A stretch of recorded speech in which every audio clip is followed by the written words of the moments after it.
Ég 57 ára Já. og ég hef hafið tiltekt innra sem ytra. Vá, það löngu tímabært, Dóra. Já. Þú ert alveg í rusli, bara alveg eins og ég. Já. Í þessu podcasti ætlum við að byrja bara á bókaskápunum. Já, því að bókaskáparnir segja mikið um hann, ekki satt? Jú. Bókaskápurinn spegill sálar þinnar. Ok.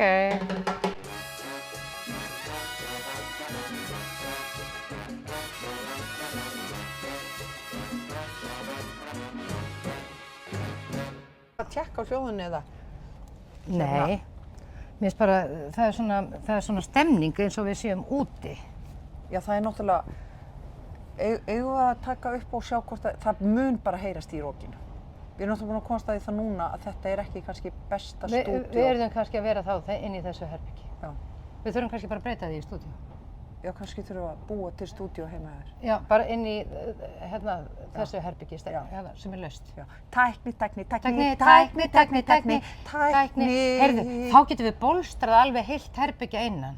Já, já, Kannski getum við fengið Ólafíu Hrönn til að bólstra herbyggið. Já, hún er náttúrulega orðin bólstrari, þú veist það.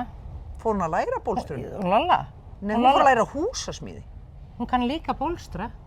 Já. Ég voni ég sé ekki að ljúga þessu, en ég held hún sé líka. Það er Auður Já, ekki að bólstrun. ég held að Lolla sé orðin bólstrari, sko. Ok. Tækni. Við erum stödd í kofaræningjana.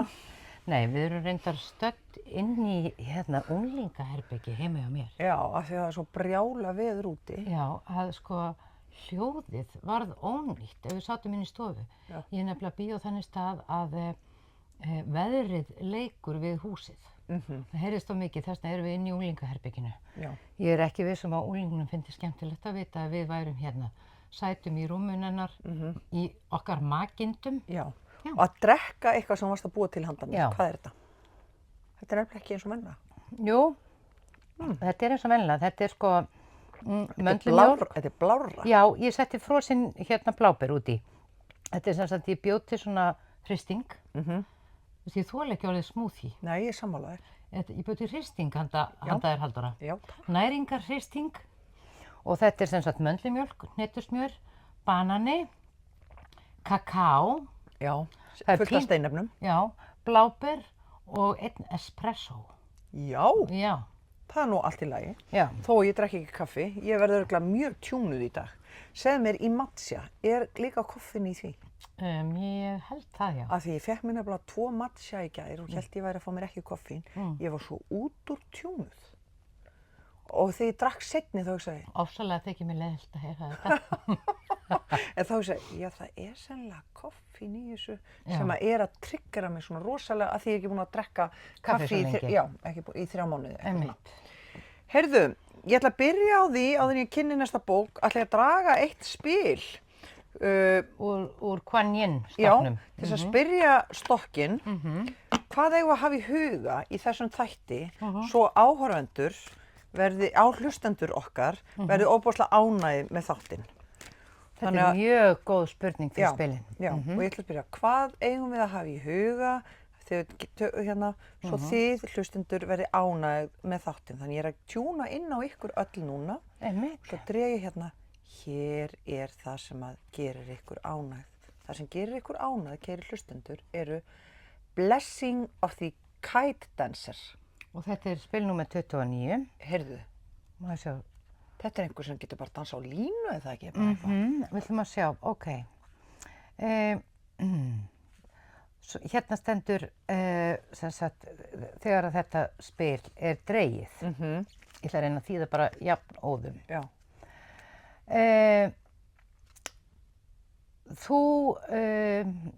Þér voru gefnir hæfileikar. Það er ekki víst að þú vitir af þeim, en hið æðra veit að það er mikilvægt svo að þú náir árangri. Og þú hefur þennan líftíma til þess að þroska þessa hæfileika. Þannig að þú ert blessuð af Kuan Yin. Og nú er kominn sá tími þar sem að hæfileika þínir munu njóta fulltingis hins æðra þannig að þeir verði fullþroska. Þannig að þetta er mikil gjöf sem okkur er færð með þessu spili. Svo kemur hérna spurning. Dreymirðu að búa eitthvað til eða verða eitthvað eða gera eitthvað en hefur alltaf haldið að væri bara draumur og ekkert annað. Kannski er það sem þú finnur innra með þér, sálin þín að kalla eftir sjálfri þér. Trúðu á sjálfa þig. Ef þú ferð út í það að rannsaka þennan hæfileika sem að kvikna innra með þér, leyfðu honum að vera með og sjáðu hvað getur orðið úr því. Ekki gefast upp á sjálfum þér og þínum hugsanlega leyndu hæfileikum sem núna að koma í ljós. Dóra, til dæmis kemur í ljós að þú ert eiginlega mjög flinkur tæknimaður. Þetta vissir ekki fyrir en við byrjuðum með þetta podcast. Nei. Hefði einhver fyrir ári sínu sagt við mig, þú ert eftir að læra á iMovie, Dóra. Ég hefði bara ha. Já, einmitt. Eða bara, Dóra, þú ert eftir að læra hvernig á að deila á Instagram. Einmitt. Einhverju svona, þú veist, gera svona, svona dót. Þú ert að verða svona eiginlega bara svona samfélagsmiðla gúrú. Já, það er verið að ýta mér, lífið er að ýta mér í það að ég verði full potential ég. Já. Sem sagt, að ég nýti hæfileika mína til fullnustu. Var það ekki það sem hún sagði jógakennarinn daginn að gú og rú þýðir myrkur og ljós? Gúrú? Gúrú eru raunverulega 2 orð, gú og rú. Og ég man ekki hvort á hvað, en sem sagt það er myrkur sem leiðir inn í ljósið og ljósið sem leiðir inn í myrkri. Þannig að gúrú, hann er sá sem að leiðir þig inn í ljósið ef þú þarft á að halda, en hann leiðir þig inn í myrkrið að það er þar sem þú þarft að halda. Já, ég myndi að segja að þessi tækni sé svolítið myrkur fyrir mig. Já. Sem að að leiða mig inn í ljósið. Já, ég skil þig. Þetta er sko, ég fæ sko hnút í magan yfir þessu sem ég er að læra tæknilega. En ég er að læra, en leiðu ég nætt tökum á því, þá finnst mér að þá sko dansa ég mér það svo gaman. En þetta er bara það, að láta reyna á sína hæfileika, ekki efast um það, ekki efast um sig og leyfa því að koma fram sem vill koma fram núna. Ég er með bók sem er svona, ég held að þér finnst hún mjög leiðileg. Dóra, hefur þú komið til Næs? Ég veit hún heitir Nýs. Það er mjög næs í Næs. Það er Nýs. Já, ég veit það. Og það er næs í Nýs. Og að því að Icelandair byrja að fljúga beint síðastlið sumar, þá í fyrsta skipti í staðinn fyrir að vera búin að vera í löngu ferðalagi og drífa sig þangað sem maður var að fara. Þá sem bara 1 flug og þá vorum við nokkra daga í Næs áður en við fórum einhvert annað í Suður-Frakklandi. En það er næs í Nýs. Það blasti við mér þegar ég vaknaði í morgun. Kötturinn minn Rúfus er persi. Þegar ég kom fram og leit til minnar vinstri handar, þá kom Rúfus á raskatinu og hann var búinn að skeina sér frá kattasandinum og alveg inn í stofu. Þannig að það var svona brún rák alveg að kattasandinu. En þetta var ofsalega fyndið og hann var bara svona á raskatinu og var svona mjaka sér svona fram eftir ganginum hérna. Svona þrífa sig. Þrífa sig, já. Þetta var ekki, en þetta var samt svo fyndið af því að þú veist, hann var einhvern veginn alveg frjáls í þessari viðbjóðslegu hegðun sinni og horfði bara á mig eins og ekkert væri eðlilega, skilur. Þannig að ég þurfti náttúrulega að ná í Ajax-brúsann og eldhúsúluna og þrífa þetta allt saman upp og hálf skúra hérna. Ég sá einmitt, ég tók eftir þannig að þessi Ajax-spray brúsanum hjá þér. Já, einmitt. Þetta er svolítið lenska hjá mig þegar ég er að þrífa, þá bara skil ég dótið eftir það sem ég var að þrífa. Já, af því að þú athyglisbresturinn, ef þú ert með hann færði inn í næsta verkefni, alltaf á leiðinni líka. Algjörlega. Ég hef komið nýtt áhugamál þegar ég var búin að þrífa þetta upp. Já. Nokkur. Já. Ég er með bók sem að ég held að þú myndir aldrei lesa. En ég rak augun í þessa bók fyrir sennilega 20 árum síðan, já, þá er litli strákurinn minn, eða stóri strákurinn minn, það var 1 árs. Og ég rak augun í þessa bók og ég var með hann lítinn og hann svona sofið í vagni, þannig að ég gat svona stundum lesið. og þessi bók, voru hlutir í þessari bók sem að breyttu lífi mín og breyttu, hún var hluti af einhvers konar þroskaskrefi hjá mér. Okay. Hún heitir 7 venjur þeirra sem ná raunverulegum árangri. Þú myndir aldrei. Nei, vegna þess að ég hef engan áhuga á að ná árangri. Já, en ég hafði svona ofboðslegan áhuga á að ná árangri. Og hún, á ensku heitir hún 7 Habits of Highly Effective People. Er þetta einhver sérstakur árangur eða bara almennt að ná árangri? Nei, þetta eru sem sagt 7 aðferðir og svona skref og fyrsta skrefið, svo man ég þetta ekki að því að það er svo merkilegt eitthvað sem maður gerir fyrir 20 árum og talar alveg inn í mann og ég drakk hana í mig og ég fór meira þess að líka á námskeið í þessu. Þú veist, og þá þetta fyrsta skrefið var ég ætla að reyna að finna þetta. Ég sé hún mjög mikið lesin, þú er alveg verið með hana þér við Hjartarstað þarna fyrir 20 árum. Já, ég bara... Með svona þvæld og marglesin. Sko, venja 1 segir, þú ert skaparinn, þú ert við stjórnvölinn. Þannig að fyrsta skrefið, ef ég reynir bara að rifja þetta upp á þess að ég muni almennilega, hlýtur að vera svona pingulítið eins og þegar maður gerir spórakerfið í 12-spórasamtökum, þú veist, eitthvað svona, þú veist að átta sig á að minn vilji, Guðs vilji, ég hef völd í eigin lífi, þú veist, sumt hef ég völd á, annað hef ég ekki völd á, sumt bara umhverfið, sumt get ég ráðið. Annað skrefið, já, og fyrsta þegar segir venja 1 segir, þú ert skaparinn, þú ert við stjórnvölinn, hún byggð á hinum 4 einstæðu hæfileikum mannsins, ímyndunaraflinu, samviskunni, sjálfstæðum vilja og ekki síst sjálfsvitundinni. Komum við aftur að því sem við ræddum í síðasta þætti það að vita að maður er til. Já. Og svo venja 2 fyrir sköpunina og svo andlega, hún byggð á ímyndunaraflinu, hæfileikanum til að gera sér í hugarlund, hæfileikanum til að sjá möguleikana, að skapa með hugunum þar sem hún getur ekki séð með augunum hér og nú, og hún byggð á samviskunni, hæfileikanum til að koma auga á eigin sérstöðu og hérna persónlegu og siðfræðilegu leiðavísa sem þú nota til þroska. Ok, þannig þetta hæfileikin að þú getur farið frá staðinu sem þú ert á og þér eru allir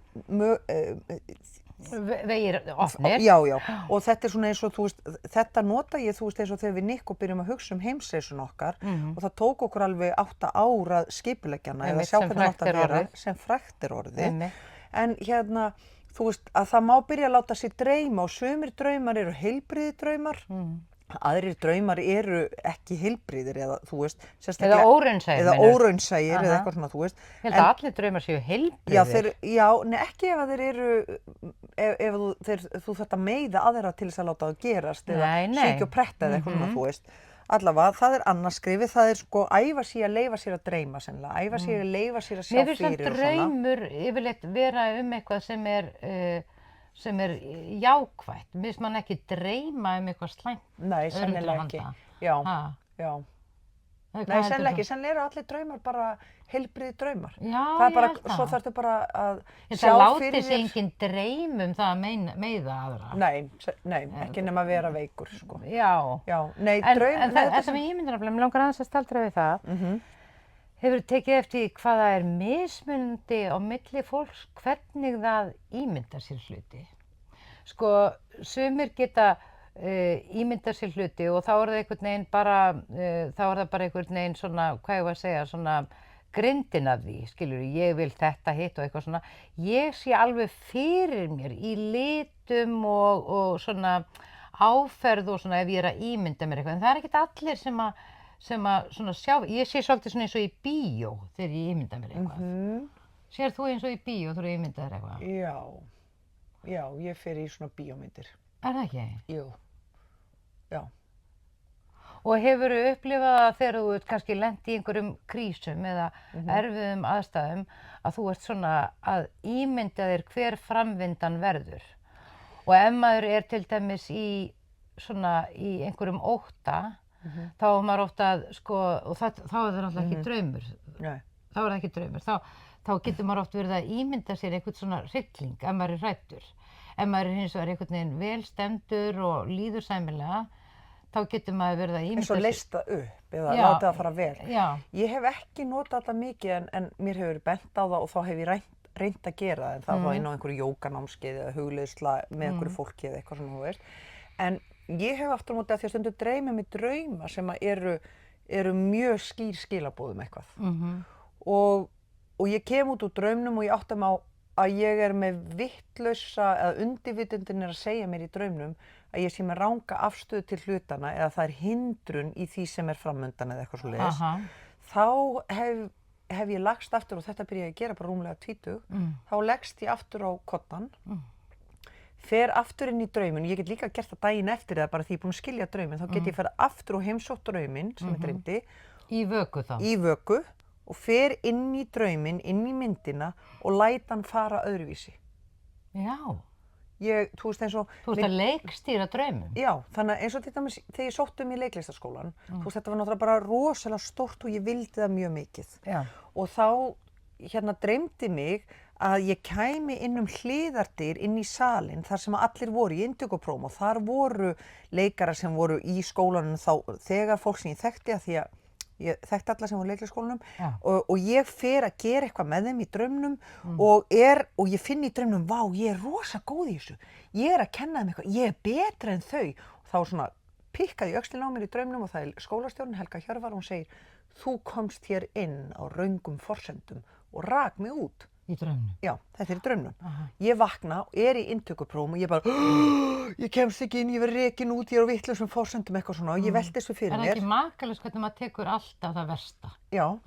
En þá lagðist ég og ég bara hugsaði að því á þessum tíma var ég í risaeðlunni og í mér náttúrulega svona ungæðingshroki yfir því að vera svona pingu celeb í underground heim í Reykjavíkurborgar, ekki eins og það væri eitthvað. Og var í sjónvarpinu og eitthvað svona. Fyrir þá sem ekki vita, þá var Dóra heimsfrægur poppari á Íslandi í hljómsveit sem hét Risaeðlar. Já, og sem var mikið á þeim tíma, þú veist, og engin mun eftir því. En ég áttaði mig á að ég væri ekki að koma inn í auðmýkt, ég kom inn hliðardyr. Ég kom ekki inn sömu dyrnar og allir hinir. Af því að ef þú ert að sækja eitthvað sem þig virkilega langar í, þá verður að mæta því í algjöru auðmýkt og þú verður að vera ofan í moldinni með hinum. Þannig að ég lagðist niður aftur og ég gekk upp að skólanum og inn sömu dyr og allir hinir og ég gekk upp stigan og ég gekk inn í salinn þar sem draumurinn gerðist og ég bara vann í þessu. Kannski ekki með þessum opáslegu bækslum eins og fyrir draumnum? Nei, ég fór ekki inn hliðardyr, heldur aðaldyrnar, eins og allir hinnir. Ég fór energist á sama stað og hinnir. Allavega, að því vorum að tala þetta með drauma og geta breytt sér fyrir sér. Mér finnst það mjög merkilegt sem þú ert að segja, Dóra. Ég held að margir geti lært af þessu. Af því þú getur tekið draum sem bara, guð, það eitthvað hræðilegt að fara að gerast, en draumurinn að segja að þetta orkan sem akkurat núna og ef ég leggst niður á breytinni, þá breyti ég orkuna, þá gerist ekki það. Nei, einmitt. Af því að maður hefur alltaf vald í núinu til að breyta orkunni. Nákvæmlega, ég meina einstilling manns skiptir alltaf öllu, skilurðu? Maður getur bara ákveðið að heilu dagarnir verði ómögulegir og maður verður sannarlega að óskum sínum. Já. Elska, má ég tala fyrst eða ætlar þú að tala svo? Bara allt í lagi. Já, þá tala ég fyrst. Ég elska grænmetisúrvalið í Hagkaup. Já, það geggjað. Og ef maður langar í ykkur svona exotíska ávexti eða grænmeti, þá fær maður það þar. Já. Það er þannig. Þannig að allt í tengslum með jólin eða veislur eða þú átt von á einhverju sérstöku, það er alltaf Hagkaup. En þessi bók, 7 venjur þeirra sem ná raunverulegum árangri, ég ætla að lesa þú veist, það er 3. venjan. Hún fæsti margar af þeim spurningum sem liggja á sviði lífs- og tímastjórnunar. Á sviði tímastjórnunar byggir hver kynslóð einna á þeirri sem á undan hefur farið. Önnur kynslóðin... Það náttúrulega bara voru grundvallarmistök bara að kynna tímann til sögunar. Já. 3. kynslóðin skóp hina ríkjandi tímastjórnunarfræði sem er aldrei að drepa okkur hérna. Skilvirkar tímasetningar og tímastjórnun hafa oft öðruvísi áhrif. Sko þetta er svo leiðinlegur texti, Dóra. Já, ég veit að þau skipta sér upp í hluti sem eru áríðandi og ekki áríðandi og svo til hliðar það mikilvægt og ekki mikilvægt. Okay. Og í fyrsta ramma, það eru áríðandi hluti. Áríðandi eru hluti sem bara, þú veist, það eru sem eru bara óbúslega áberandi. Það bara, þú veist, barnið þitt að detta fram á svölum, það áríðandi, þú bara grípur inn í það, þú veist. Eða það kemur COVID, það bara áríðandi að takast á við þetta. Þú veist, það eru bara, það eru kreppur, erfið vandamál, tímarhagsverkefni, skipuleggja, endurskapa, þú veist, það eitthvað, og þetta áríðandi og mikilvægt. Hvað ekki áríðandi? Það eru athafnir sem mikilvægt en ekki áríðandi. Það svona fyrirbyggjandi aðgerð, það að hugsa fram í tíman, sjá fyrir sér hvað ég myndi vilja gera í framtíðinni, mér langar að eignast sumarbústað, hvernig get ég gert það? Já, engan pening núna, hvernig legg ég fyrir? Hvernig get ég komist í sumarfrí með fjölskyldunni á hverju sumri? Hvernig get ég lagt, þú veist, þannig að, en þar þarf að byggja upp sambönd, þú þarf að sjá fram í tíma, þú þarf að láta þig dreyma. Og þú þarf að vera svona, þú veist, þú þarf að sigra tíman, það þarf ekki að gera strax. Það allt í lagi að það gerist eftir einhver tíma. Nákvæmlega. Svo eru það sem ekki mikilvægt en áríðandi, það svona eins og símtöl, öll símtölin sem þú svarar, þú veist bara, þú ert í áríðandi samtali við einhvern vinnin. Já, sko það algjör mikilvægt að maður þurfa að svara öllum símtölum eða öllum e-mailum bara leið það berst. Það náttúrulega bara rugl. Sko. Og sumir fundir, eða bara allt í einhver biður mann að hitta svo fundir, maður bara drífur í að gera það, af því að það virkar áríðandi en það ekki mikilvægt. Nei. Svo er manneskja kannski bara að fara að tala heyrðu, ég sá að þú ert oft í svo flottum buxum. Hvað færðu svona buxur? Eða þú veist, eitthvað sem að maður fer á fundin og það skilur ekkert eftir hjá maður, þú veist, það bara eitthvað svona, bara af hverju setti ég þetta í forgang, skilurðu? Og svo eru ekki áríðandi og ekki mikilvægt, það eru svona smámunir og tímasóun og símhringingar, það eitthvað svona bara, en það getur líka verið ánægilegar athafnir, en því meira sem að þú ert í reit 2 sem ekki áríðandi en mikilvægt, mann langar mest að vera þar til þess að því að þá meiri pláss fyrir leik og leikgleði í lífinu. Mér samt hérna í ekki mikilvægt kaflanum, þar eru allir vinsælar athafnir og ánægilegar athafnir og ánægilegar athafnir eru ekki mikilvægt. Ég myndi segja að ánægilegar athafnir væru aðalatriði í lífinu alltaf. Þetta bara svona eins og þarfapíramídinn, sko. Þú þarft að vita að þú getur sofið einhvers staðar, að þú eigir mat, skilurðu, þak yfir höfuðið, en sko ef það til staðar, þá mjög mikilvægt að njóta ánægilegra athafna. Já, þá hefurðu, sko, því meira sem þú ert í reit 2, sem eru ekki áríðandi en mikilvægt, því meiri tíma áttu í ekki mikilvægt og ekki áríðandi, en við myndum segja, ég og þú, að það væri samt mjög áríðandi að hafa ánægilegar athafnir. Dóra, ef þú sér svona auglýst svona námskeið í tímastjórnun, þá ætla ég ekki að fara á það. Nei.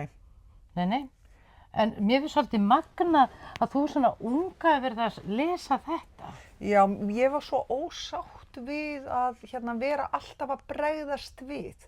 Mér fannst ég vera í stöðugu viðbragði við, nú þakið orðið bíla hjá okkur, það byrja að leka, nú þurfum við að eyða öllum peningur okkar í að gera við þakið, af því við áttum engan sjóð. Þetta bara, nú bíllinn að bila og við áttum aldrei neina sjóði og við áttum aldrei neitt til þess að grípa áföllin okkar. Nei, ég skil. Þannig að mér fannst allt líf mitt þarna erum við með, þegar ég finn þessa bók, þá erum við 1 árs gamalt barn og við eigum 3 unglinga samanlagt og það bara fjárhagslega og einhvern veginn, mér fannst ég ekki hafa val neitt og geta gengið rólega upp að neinu. Það var svo mikill kvíði og það var svo mikið álag. Og þessi bók, hún skýrði einhvern veginn fyrir mig. Hún hefur gefið þér eitthvað öryggi. Já, og hún hjálpaði. Þó ég vilja meina þessu hugsanlega falskt, en þá hefur það gefið þér samt eitthvað öryggi eða eitthvað til að vinna út frá. Já, og við Nikko gátum kíkt inn í þetta saman og við vorum sammála að við vildum vera minna í viðbragði og meira í að vita hvað við vildum. Og þarna byrjum við að plana heimsreisun okkar. Já, ég skil. Þarna byrjum við, hvað langar okkur þá? Ég vildi óska að ég hefði bara pínu lítið brot af þessari skynsemi, Halldóra. Já, þú hefur ekkert af þessu. Nei. En hvernig hefur þú látið alla þína drauma rætast? Hvernig? Sko, ég hef aldrei átt neina sérstaka drauma. Ég hef aldrei sett mér eitt einasta markmið. Ég held að ég hafi bara algjörlega flotið lífið bara eins og korktappi í vatni. Myndirðu segja að þú hafði verið það segir sumir eyða miklum tíma í fjórðungi 3 sem áríðandi en ekki mikilvægt. Það bara síminn, á ég að sækja þig? Ég veit mjög miklum tíma þar. Og þeir halda þeir halda þeir séu í fjórðungi 1 sem heimsfaraldur, raunveruleg heilsa í húfi, veikindi. Þeir eyða mestum tíma sínum það tekur mig mjög langan tíma að skilja akkurat svona bara atið í lífinu, hvað væri raunverulega mikilvægt og hvað mætti bíða. Það var rosalega gott að fatta að mjög margt mátti bíða og bara það gerðist ekkert. Þú veist, vegna þess að ég var það var svolítið svona tilfinning í mér að ef ég gerði ekki bara alla hluti, kláraði ekki bara allt strax einhvern veginn og væri að sinna helst öllu í einu, þá yrði einhvers konar heimsendir. En ég fattaði það að umheiminum var nákvæmlega sama þótt ég inni hlutina á öðru tempói, Já. Þetta nefnilega, ég held að þetta hafi verið uppljómunin fyrir mig og Nico líka, það var þetta, þú veist, að eyða mestum tíma sínum í að bregðast við hlutum sem eru áríðandi og sem þeir gera ráð fyrir að séu einnig mikilvægir. Það að fatta, þú veist, munin á, þetta áríðandi og mikilvægt eða þetta áríðandi en ekki mikilvægt. Ég skil. Þannig að þú getur látið að fljóta framhjá. Akkurat. Og við þurftum að fara sem hjón, var rosalega gott að fara saman inn í þetta til þess að geta farið svo að, og þetta var líka upptakturinn að því að reyna að koma okkur upp úr yfirdrætti, þú veist að taka svona ábyrgð ákveðnum svona, þú veist hvernig viljum við hafa þetta? En hvernig kemur þetta heim og saman til dæmis við máltækið á morgun segir sá lati? Já, það aftur á móti það sem við læriðum svo í heimsreisunni með Fíu, þarna ekki gera í dag það sem hún getur geymt til morguns. Því að þú verður að hafa tíma ef óvæntan gest ber að garði sem heitir Fíu, Og það samt þetta með, þú veist, hluti geta verið áríðandi en ef þeir ekki mikilvægir þá mega þeir bíða af því að það meira áríðandi að taka á móti hinum óvænta gesti og njóta samverunar, þú veist, í nándinni, hinni óvæntu nánd. Hinni óvæntu nánd, og hinnum óvæntu tengslum. Einmitt. Af því maður verður samt að hafa eiga eitthvað svona svigrúm inn í sér að þrátt fyrir góðan ásetning og fyrirætlanir að geta brugðist við og sagt, býtu þetta mikilvægara. Ég til dæmis í gærkvöldi sendi þér SMS, fer í ræktina, kem til þín klukkan 9, tökum upp podcast og klukkan 1 fyrir við á fund. Svo lagðist ég á koddann og sem ég lá á koddanum og var að fara, þú veist, og var aðeins að leysast upp, þá sagði ég bara, þetta ekki lífsgæði. Því að Steina að fara í jóga sennilega, en þá myndi ég ekki að vera í jóga, ég sagði, nei, ég ætla að stinga upp og færum fyrst í sund. Af því að það væri meiri lífsgæði að fyrst að ná kontakt við líkamann á okkur, þó ég væri búin að fara í ræktina, en bara við gerðum fyrst eitthvað sem að væri svona nærandi, áður en við færum að gera podcastið. En mér fannst hins vegar mjög gott að fá þetta SMS frá þér. Svo að þú væri bara búin að ákveða hvað ég væri að fara að gera og við. Mér fannst það bara mjög gott. Mér finnst mjög gott þegar þú ákveður svona. Því þá þarf ég ekkert að hugsa það. Nei, mitt. Ég ákveð mjög mikið svona og ég hef náttúrulega sendt þér SMS sem eru bara alveg dítiluð í klukkustundum. Mér finnst þau bara alveg frábær. Og svo þarf ég, að þarna ég að reyna að stjórna lífinu mínu. En svo veit ég líka að, þú veist, að ef eitthvað myndi bregðast, segjum sem svo bara skilla óveður, við fikk í þakið á húsinu, skilurðu, þá þeir ekkert brjálið því við getum ekki tekið upp podcastið, þá myndur alveg bregðast við því með mér. Já, ég myndi bregðast við með, eða ég myndi refsa þér. Fyrir að þakkið fókið á húsinu? Nei, kannski ekki það. Ef það væri eitthvað svona, þú veist að því að þú segir bara, ég er eitthvað slöpp, skilurðu, og þá bara... Eða ég sagði bara, eigum við ekki frekar að fara bara á kaffihús? Já, förum á kaffihús. Þá myndi ég svona... Eigum við að fara að láta lita okkur augabrúnar? Eða koma í dásnýrtingu? Já, sem minnum á það. Ég svona að fara að lita mér augabrúnar. Júlía dóttir mín getur líka gert það, hún eiginlega snyrtifræðingur. Það ekkert sem þessi stúlka kann ekki, hvað viðkemur útlit og fegurð. Nei. Unglingsstúlkur, þú átt nú eina sjálf, þær eru eiginlega orðnar förðunarfræðingar áður en þær fermast. Heyrðu, ég þekki sminku. Dóttir hennar var svona eins og dætur okkar, bara búin að vera á YouTube. Sminkan tók dóttur sína með sér og sett til að gera ákveðna hluti. Að því að stelpan, sem var bara búin að læra YouTube, var betri en mammenar, sem var professional förðunarfræðingur. Ég hef alltaf litið á þetta með förðununa hjá dóttur minni, sem búin að eyða alveg óhemju miklum peningum í snyrtivörur, sem að ég hef aldrei gert. hún hún alveg, ég hef alltaf litið á þetta eins og hún sé að læra litapalettur. Þetta sé einlega myndlistanám.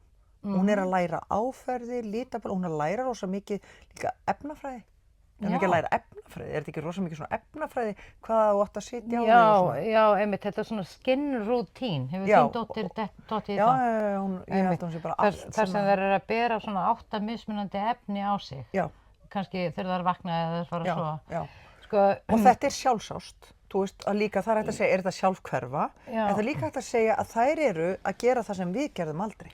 Algjörlega, sko, og ég nú að því ég á nú 3 dætur, mér finnst þetta bara að vera svona tímabil sem að gengur yfir. Það er náttúrulega nennir engin heilvita manneskja að bera á sig 8 krem kvölds og morgna. Þú veist, en það er bara allt í lagi að gera þetta í svolítinn tíma. Ég var hvað var ég að gera inn í herberginu mínu? Ég meina, við þvoðum okkur bara í framan með uppþvottalegu og svo átti ég 1 augnblýant og 1 maskara og Magga Örnólfs átti bláan maskara. Já, einmitt. Og þetta voru nú snyrtivörurnar og svo bara varasalvi. En svo var ég að hugsa bara, hvað var ég að gera inn í herbergi til þess að ná í þessa meditation? Þetta er náttúrulega einhvers konar hugleiðsla þegar hann að mála sig. Einmitt. Ég ætla að segja þér eitt sem ég gerði.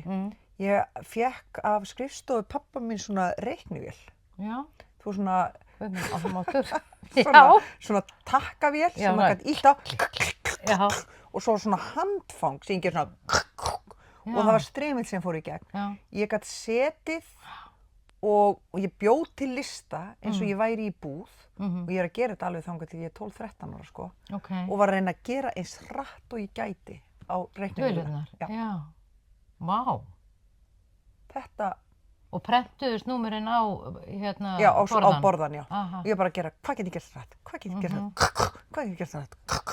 Og svo þegar ég var á teiknistofunni og pappa, hann átti sko batterís, þá var bara þá heyrðist það. Þetta er eitthvað, ég hugsa þetta var svona kikk að heyra hljóðið.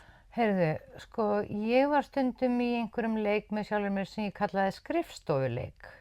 Þá fékk ég sko gömul ávísunahefti frá pappa.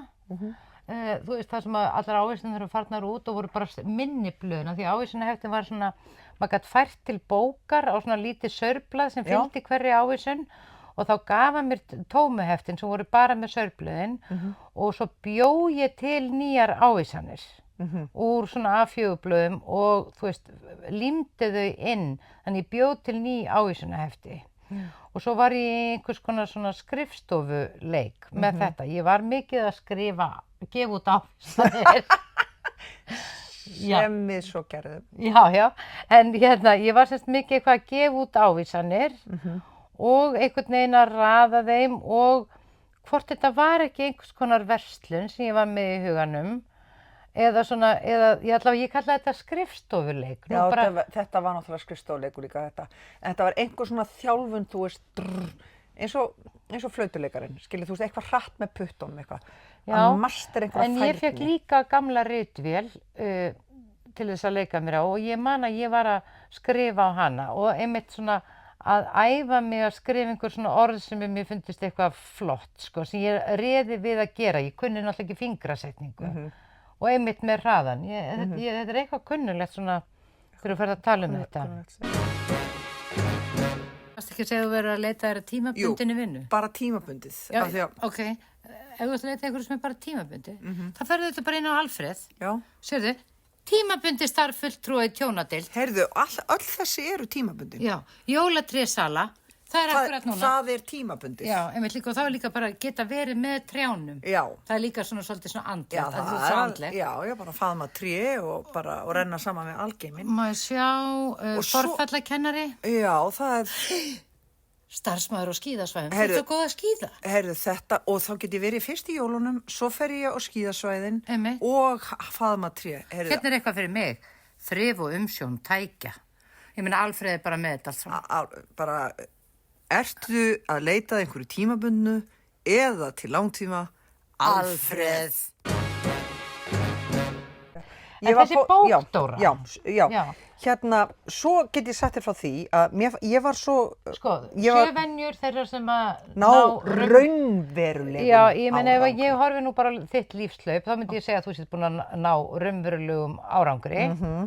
bæði í líf og starfi, þannig ég held að geta fleygt þessari bók. Já, ég held það líka. Ég ætla að segja þér það sem var fyndið, því að þegar maður heillast af einhverju, þú veist, eins og ef maður fer fyrst inn í 12-spora-samtök eða finnur einhverja jógastöð sem er að kenna eitthvað sérstakt eða prófar eitthvað sem að hjálpa manni mjög mikið, skilurðu, þá kemur svona óstjórnleg löngun til þess að segja öðrum frá því og láta þá líka fá meðalið sem að maður er búinn að finna. Þessi bók var þannig fyrir mig og ég keypti hana. Gekkst í hús og sagði fólki að lesa hana? Nei, en bróðir hans Nico, sem hann var að útskrifast úr MR á þessum tíma og var svona ambitious ungur maður sem ætlaði að vera arkitekt og hann er arkitekt í Noregi núna, yndislegur. Hérna, mér fannst að hann ætti að eignast þessa bók. Já. Og ég keypti hana og lét Nico sem með mér gefa honum hana í jólagjöf. En svo gaf ég honum hana aftur næstu jól líka. Það er vandræðilegt bara. Já, en þegar við gáum hana í afmælisgjöf líka. Dóra, hvað gleymdu þið alltaf að vera búin að gefa honum? Ég gleymdi því alltaf að ég væri búin að gefa honum. Ég gaf honum bókina þrisvar sinnum. Þegar hann fékk hana í þriðja skipti þá sagði hann, hérna, er einhver rosalegur undirtexti með þessari gjöf frá ykkur. Já, einmitt. Og þá var ég var bara alltaf, ég gef honum hérna 7 Habits, ég gef honum 7 Habits. Já, auðvitað. Og Nico myndi heldur aldrei að... Nei, hann myndir þá aldrei muna hvað hann gaf síðast eða hverjum eða hvernig, sko. En ég gæti frekar muna það. Já, en sko, mér finnst nú fallegt að bróðir hans Nico að hafa spurt hvort það væri einhver undirtexti, hann hafi ekki hreinlega bara reiðst og bara finnst þessu fólki, bróður mínum og konar, ég bara ég kunni ekki fótum mínum forráð og Ég var svo viss að hann myndi fíla hana og ég hef ekki hugmynd hvort hann hafi nokkuð tímann lesið hana. En hann er allavega hefur náð raunverulega árangri í lífi sínu. Ef einhver gæfi mér sömu bókina þrisvar, myndi ég aldrei lesa hana. Nei. Það verður bara prinsip hjá mér, ég snerti ekki þessa bók. Heyrðu, pendúlinn á bókina. Já, strax. Sjáum hvort hún vill vera áfram í lífi mínu. Já. Hvernig segirðu já? Hvernig segirðu nei? Þetta er hann góður þessi pendúll. Já, hann er bara réttsælis alltaf já og rangsælis alltaf nei. Kæri pendúll, á Halldóra Geirharðsdóttir að henda 7 venjur þeirra sem ná raunverulegum árangri. Á ég að henda henni? Já. Vá, hann hefur aldrei verið svona skýr. Nei, þetta var alveg skýrt svo að þú er ekkert við þessa bók lengur að gera. Takk. Á ég að sitja henni í kassan hjá Vesturbæjarlauginni? Já, alveg eins. Hann er ekkert geggja spenntur. En ég set hann þangað. Þú setur hann þangað. Heyrðu, þetta var þessi þáttur. Já, þetta var þessi þáttur. Heyrðu, sko, Halldóra. Já. Öflugar leiðbeiningar til innri forystu. Einmitt. En námskeið var mjög skemmtilegt sem fórum á. Já, ég er minn innri foringi. Ert þú ekki þinn innri foringi? Jú, en ég á mjög auðvelt með að hafa leiðbeinendur, þú veist, eins og ég segi, óbreytti hermaðurinn, hann á, sko, en jú, ég er alveg minn innri foringi. Já, ég er líka auðvelt með að taka leiðbeiningum. Mér finnst mjög skemmtilegt að læra af öðru fólki, en ég fer aldrei ég fer ekki í svona tilbeðslumót. Ég svona tilenga mér það sem að mér finnst vera gott, en svona ég þarf alltaf að vega og meta hlutina svona fyrir sjálfa mig. Ég get aldrei tekið eitthvað bara svona og... Svona hrátt og étið það? Nei. Ég get það, sko. Já. Þú veist, þess vegna var ég svona eins og í hálfgerðu költi þarna 1 ár einu sinni. Einmitt. Og hérna... Það verður nú einhvern veginn að ræða það í þessum þætti. Já, ég þyrfti náttúrulega að finna bók sem tengist því á einhvern nátt. Já, það kemur kannski. Maður veit aldrei. Já. En ég ætla að segja með það, þetta með að svo get ég komið inn í aðstæður þar sem ég finn að ég fer að byrja að þjónusta yfirmann eða þjónusta á óheilbrigðan hátt. Af því að, hérna, eins og þerapista minn sagði, að því að líkami minn hefur farið djúpt í svona þjónustu, þá kann hann það og það er eins og ég þurfa að klára að koma því út úr skrokknum á mér. Þannig ég fæ þetta próf, þangað til að ég næ leksinni. Já, nei, ég er ekki að fara að þjónusta, við erum jafningjar. Allir eru jafningjar. Bæði, jógakennarinn minn er jafningi minn, skilurðu? Nákvæmlega. Eða kennarinn minn í háskólanum, hann er bara með meiri vitneskju en ég eitthvað, en við erum samt jafningjar. Já, já, af því að þú vegur upp á móti með einhverju öðru sem þú býrð yfir. Já. Heyrðu, við lofuðum hlustendum, eða við lofum það ekki, en þeir vildu fá hérna, þú veist, The Kite Dancer, Blessings of the Kite Dancer í þessum þætti. Já. Hvað var það aftur sem þau vildu til þau eru ánægð með þáttinn? Sko, svo að þeir sem eru að hlusta verði ánægðir með þáttinn, þá eiga þeir að fara inn á við og komast að því hverjir þeirra innri hæfileikar eru, vera ekki feimnir við þá, heldur láta þá reyna með því að hafa fulla trú á því að þú getir leyft þessum hæfileika að blómstra. Já, þannig að þá eru þau í öðrum kubbi, eins og í 7 venjur þeirra sem ná raunverulegum árangri. Þau eru að gera eitthvað sem er mikilvægt fyrir sig með því að leyfa sér að finna og rækta hæfileika sína, hina óþekktu hæfileika. Já, það er náttúrulega bara aðalatriði. Og láta sig dreyma. Það er það sem gerir, býr til, hvað ég var að segja, spöngið í lífið. Já. Þú veist, að finna byttu og sko, sérstaklega þegar maður er orðinn fullorðinn, þá er gott að fara tilbaka og hugsa byttu, hvað svona kveikti í mér þegar ég var yngri eða þegar ég var ung, jafnvel þegar ég var barn og finna hvernig maður getur sótt þá sko tilhlökkun og gleði og fundið í farveg í dag. Skilur, jafnvel áttu maður hafa einhvern veginn valið sér allt annan starfsvettvang eða allt annað ferðalag í lífinu, þá er þetta samt, þegar maður fer tilbaka og hugsar það hverjir draumar manns voru þegar maður var lítill, þá er þarna einhver vísbending það hvað maður ætti að vera að gera, held ég. Já, þetta var svona eins og því ég fór að skíða aftur, ég hafi ekki skíðað í 15 ár eða eitthvað, ég hugsa bara, eða 20, ég hugsa bara, af hverju hætti ég þessu? Einmitt. Þetta er það skemmtilegasta sem ég veit. Já, nákvæmlega. En ég þarf ekki að verða skíðakennari eða keppa eða eitthvað svona, þú veist, en ég bara elska að skíða. Einmitt. Þú elskar að fljúga niður hlíðarnar. Já, ég elska núið á skíðunum, það er bara... Ég væri hins vegar, að því ég er ekki mikil skíðamanneskja, ég hef ekki skíðað síðan ég var sko 34 ára, það eru 20 ár síðan ég hef farið á skíði. Ég væri hins vegar til ég að sitja í hægindastól og horfa á þig líða niður brekkurnar. Og hvað myndirðu drekka á meðan? Ég myndi ekki drekka, nei. Nei, þú myndir bara... Ég væri bara til ég að horfa á þig svona líða niður. Í alvöru, myndirðu fá eitthvað út úr því? Já, ég myndi það bara ótrúlega gaman. Ég meina það, sko. Já, ég trúi því þú komst mér þess að með á handboltaleiki þegar ég var að æfa handbolta þegar ég voru 14 ára. Já. Mér finnst það ofsalega gaman þegar þú ert glöð. Já, ég er náttúrulega, ég er generator í human design. Sko, þegar þú ert glöð, þá skín sólin þín svo skært og þú ert náttúrulega í ljónsmerkinu með sólina þín í ljóni. Þú veist, þá ertu bara eins og endurskinsmerki. Já. Þar sem þú ert. Eða ljósastaur, ef að það er betri fyrir fólk að hugsa sér það. Já, eða neonljós. Já, einmitt. Heyrðu, ég ætla að segja þetta gott. Takk fyrir samveruna. Ást.